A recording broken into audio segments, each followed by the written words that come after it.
Olá!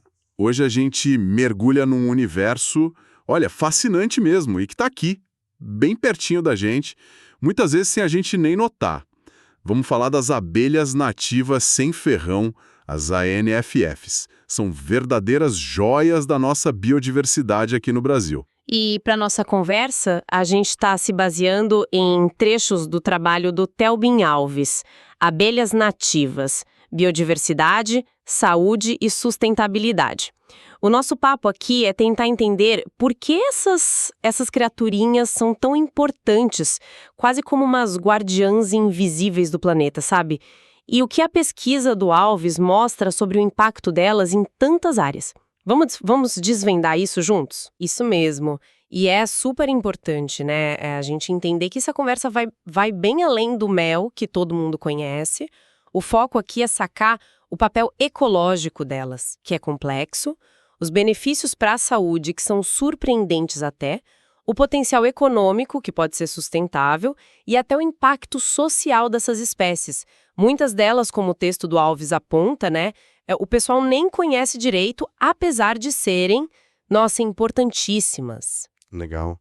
Então vamos começar pelo básico, pela função ecológica delas. O material do Alves é bem claro, diz que as NFFS são cruciais para a biodiversidade e essenciais para a reprodução da flora. Parece grandioso, né? Mas o que isso quer dizer na prática, assim? Ah, isso é a essência delas. Elas são polinizadoras excepcionais. A polinização, né, é aquele serviço de levar o pólen de uma flor para outra, para a planta poder dar fruto, dar semente. Mas o que torna as aves tão especiais, e o trabalho do Alves ressalta isso muito bem, é a especialização.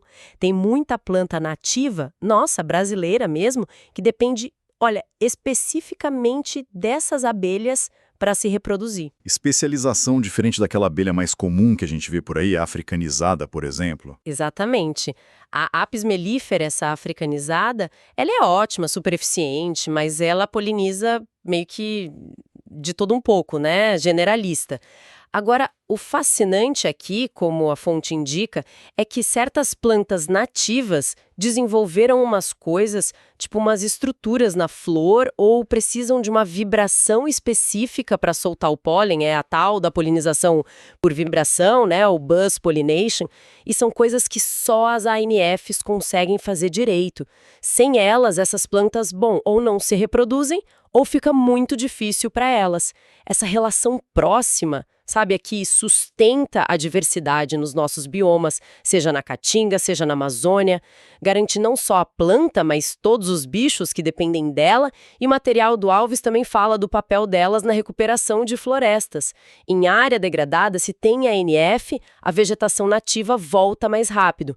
É um serviço para o ecossistema valiosíssimo e, poxa, quase ninguém fala disso. E claro, isso bate até na nossa comida, porque várias culturas agrícolas também se beneficiam dessa polinização que elas fazem. Entendi. Quer dizer, elas não são só mais umas abelhas polinizando, são peças-chave mesmo, insubstituíveis, para a saúde específica aqui dos nossos ecossistemas. Essa especialização é um ponto crítico. E o material do Alves vai até além, descreve as ANFs como bioindicadoras. Isso me deixou curioso. Como é que um inseto tão pequeno pode ser um sinalizador da saúde do ambiente? Incrível sobre elas. As ANFs, assim, no geral, elas são muito, muito sensíveis ao que acontece no ambiente. O texto do Alves deixa claro que coisas como desmatamento, que tira a comida e a casa delas, né? Uso de agrotóxicos, mesmo que não mate direto, e a poluição. Tudo isso afeta demais a saúde das colônias. Essa sensibilidade toda transforma elas em, tipo, termômetros vivos. Se você chega numa área e vê muitas ANFs de várias espécies saudáveis, geralmente é um bom sinal. Indica que o ecossistema está equilibrado, tem flor, não está muito contaminado. Agora, se elas começam a sumir ou as colônias ficam fracas, opa, é um alerta. Pode ser um dos primeiros sinais de que tem algo errado ali, que o ambiente está sofrendo demais. É quase um sistema de monitoramento natural, sabe? Muito eficaz e, infelizmente, cada vez mais importante de se observar. Nossa, essa conexão muito direta mesmo.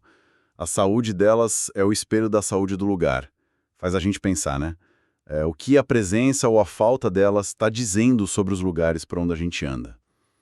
E essa mesma sensibilidade que faz delas bioindicadoras, será que isso se reflete também nos produtos que elas fazem?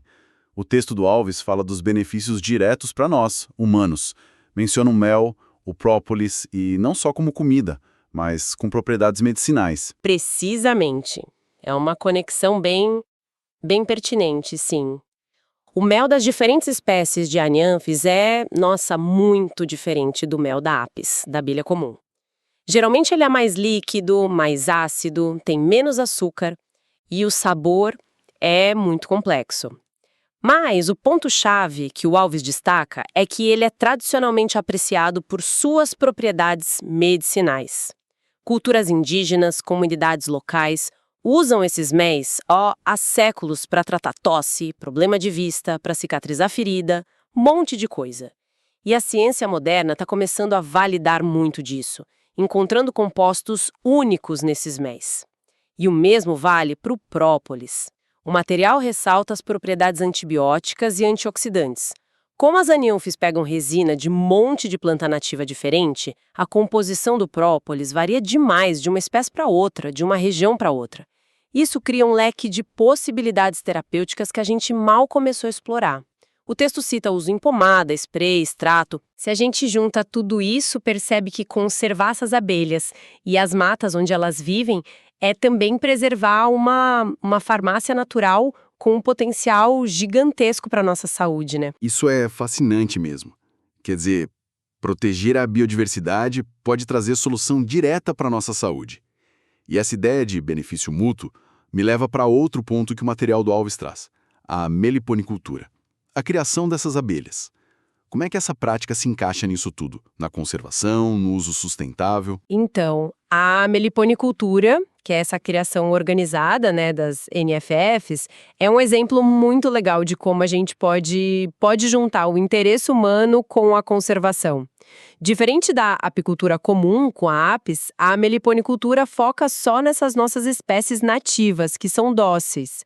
O texto mostra ela como uma atividade que pode gerar renda, sabe? Especialmente para a comunidade pequena, rural, indígena, vendendo mel, que é diferente e valorizado, o própolis, até as colônias para outros criadores ou para polinizar plantações. Mas o ponto crucial aqui é a ligação direta com a conservação. Um meliponicultor que pensa direito, ele sabe que para a abelha dele ir bem, o ambiente em volta tem que estar saudável. Isso geralmente faz dele um defensor da mata local, um cara que luta contra desmatamento, contra veneno na lavoura, e as próprias colônias que ele cuida ajudam a polinizar ali por perto as plantas nativas, os cultivos. É um modelo onde o sucesso econômico está ligado à saúde do ecossistema. É bem interessante. Então a lógica meio que se inverte. Em vez da atividade econômica detonar o ambiente, ela pode ajudar a conservar. Mas tem algum porém. Tipo, a criação em si não pode acabar prejudicando as abelhas selvagens se não for feita direito. Essa é uma preocupação super válida e importante. A meliponicultura, para ser boa de verdade, tem que ser feita com responsabilidade. Isso quer dizer, por exemplo, não sair tirando o ninho da natureza de qualquer jeito, né? Que isso é predatório. Tem que cuidar bem das caixas, garantir a saúde das abelhas, não levar a espécie para um lugar onde ela não existe naturalmente, porque isso pode dar problema de competição com as nativas dali ou misturar as espécies de um jeito ruim. O texto do Alves, quando incentiva a meliponicultura, está falando dessas práticas sustentáveis, né? Quando é bem feita, aí sim ela vira uma ferramenta poderosa para conservar e para educar também. E essa ponte para a educação é outro lado bacana que o material destaca. Diz que as ANIFs são excelentes instrumentos didáticos e que despertam a curiosidade. Como é que isso funciona na prática? A docilidade delas é o segredo. Como a maioria não tem ferrão que funciona e elas são super tranquilas, Dá para chegar perto de um jeito que seria impossível com a abelha comum, né? Dá para ter caixa de observação em escola, em parque, até na varanda de casa. E ver ali, de pertinho, a colônia funcionando, as operárias chegando com pólen, elas construindo tudo lá dentro. É um mundinho social fascinante. O texto do Alves fala que elas atraem a curiosidade de pessoas de todas as idades, e é pura verdade. Para a criança é uma aula de biologia, de ecologia, de trabalho em equipe, tudo ao vivo. Para adulto, pode ser um hobby que relaxa, uma forma de se reconectar com a natureza. E a fonte bate num ponto crucial. Ao conhecer e criar abelha sem ferrão, as pessoas se tornam mais conectadas com o ambiente natural e mais engajadas em protegê-lo. Essa conexão direta, essa experiência pessoal, isso muda a forma como a pessoa vê a importância desses bichinhos e do ambiente deles. Cria um ciclo bom, sabe? Conhecer para gostar e gostar para querer proteger. Essa ideia da experiência que transforma é poderosa mesmo. Ver de perto essa complexidade, essa importância toda, deve realmente mudar a perspectiva da gente. Só que a análise igual Alves não fica só no lado bom, né? Tem um alerta bem claro, um tom de urgência quando fala das ameaças. Aí o cenário muda bastante. Sim, e é um contraponto que a gente precisa encarar e é alarmante. O texto é direto, não tem meias palavras para listar quem está prejudicando as ANFs, desmatamento, pelo uso indiscriminado de agrotóxicos e pela destruição de seus ninhos. São ameaças que vêm, na maioria, das nossas atividades. O desmatamento não só derruba a árvore, onde muitas fazem ninho, mas acaba com a variedade de flores que elas precisam para comer o ano todo. E quando fragmenta a mata, isola as populações, né? Diminui a variedade genética. Os agrotóxicos, nossa, esses são terríveis. Mesmo os que não são feitos para matar inseto diretamente, podem ter efeitos que não matam na hora, mas são devastadores. A abelha fica desorientada, não consegue aprender direito, tem problema para se reproduzir, o sistema de defesa fica fraco, aí a colônia fica vulnerável para doença, para parasita. E a destruição direta dos ninhos, seja pelo fogo, pela expansão da agricultura ou até por acidente, por falta de conhecimento na hora de cortar uma árvore, isso acaba com colônias inteiras de uma vez só. A imagem que o Alves usa é muito forte e muito real. Cada vez que uma floresta é derrubada ou um veneno é espalhado no campo, milhares de colônias podem desaparecer silenciosamente. Esse desaparecer silenciosamente chega a dar um arrepio, porque as consequências, pelo que eu estou entendendo, não tem nada de silenciosas, né? O texto fala em colapso da biodiversidade, perdas irreparáveis na agricultura. Isso dá a dimensão do impacto real, não é? Exatamente. O silêncio é só na hora que elas somem, mas o impacto disso faz um barulho enorme no ecossistema todo. E até na nossa sociedade. Perder essas polinizadoras especialistas pode levar a planta que depende delas à extinção local. E aí, isso afeta os bichos que comem essas plantas, os que comem os frutos, os que comem os insetos que vivem ali. É como desmontar a rede da vida, peça por peça. Na agricultura, pensa no açaí, caju, maracujá e tantas outras. A produção e a qualidade dependem muito da polinização das ANFs. Perder essas abelhas significa prejuízo econômico, menos comida disponível e um baque na segurança alimentar, principalmente para as comunidades que vivem desses cultivos. Isso levanta uma questão bem séria sobre a sustentabilidade do jeito que a gente produz e ocupa o espaço, né? Será que a gente está serrando o galho onde a gente mesmo está sentado? É uma reflexão urgente mesmo. E diante desse quadro todo que mistura essa maravilha toda com essa ameaça séria, o trabalho do Alves não deixa a gente perdido. Ele aponta um caminho, né? Resumido naquela frase central: cuidar das abelhas sem ferrão é cuidar da vida. E ele indica ações concretas: preservar seu habitat, incentivar a meliponicultura e consumir produtos sustentáveis. Qual é a mensagem final que a gente pode tirar disso tudo, então? A mensagem é que a responsabilidade é de todo mundo e as soluções também precisam vir de vários lados. Preservar o habitat não é só parar de desmatar. É também recuperar a área degradada, plantar espécies nativas que alimentem as abelhas, criar corredores verdes para elas poderem se movimentar. Incentivar a meliponicultura, como a gente falou, é apoiar quem faz direito, quem valoriza a diversidade local e gera renda de forma sustentável. E consumir produtos sustentáveis. Talvez seja a ação mais direta para o nosso dia a dia. Escolher alimento orgânico, agroecológico, isso diminui a pressão por veneno no campo.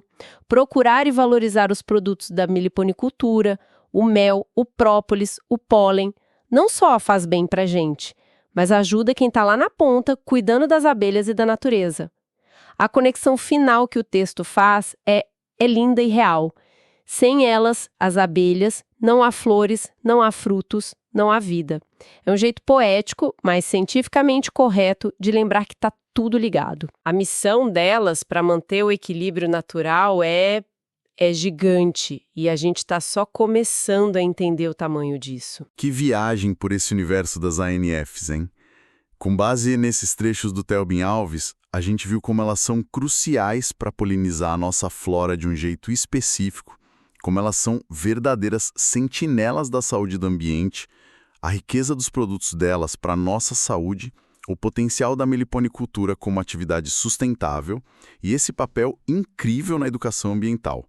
Mas também encaramos de frente a realidade dura das ameaças e a urgência de agir. E tudo isso me deixa pensando, quantas outras guardiãs invisíveis, talvez não tão simpáticas quanto as abelhinhas, existem por aí? Quantos outros elos discretos que sustentam essa teia da vida da qual todos nós dependemos? Fica essa pulga atrás da orelha, né? O que será que a gente descobriria e o que a gente poderia salvar se a gente prestasse um pouquinho mais de atenção nessas conexões silenciosas que mantêm o nosso mundo funcionando? Uma pergunta essencial, sem dúvida. A história das abelhas nativas sem ferrão, como Alves apresenta, é um exemplo perfeito de como uma pecinha aparentemente pequena do quebra-cabeça ecológico tem múltiplos papéis vitais. Entender a fundo um grupo como esse obriga a gente a reconhecer a complexidade, a interconexão e também a fragilidade dessas redes todas. E quem sabe, né, inspira a gente a agir. Não só por elas, mas por todo esse sistema intrincado e maravilhoso do qual a gente é só uma parte. Valorizar o todo começa muitas vezes entendendo uma parte significativa como essa.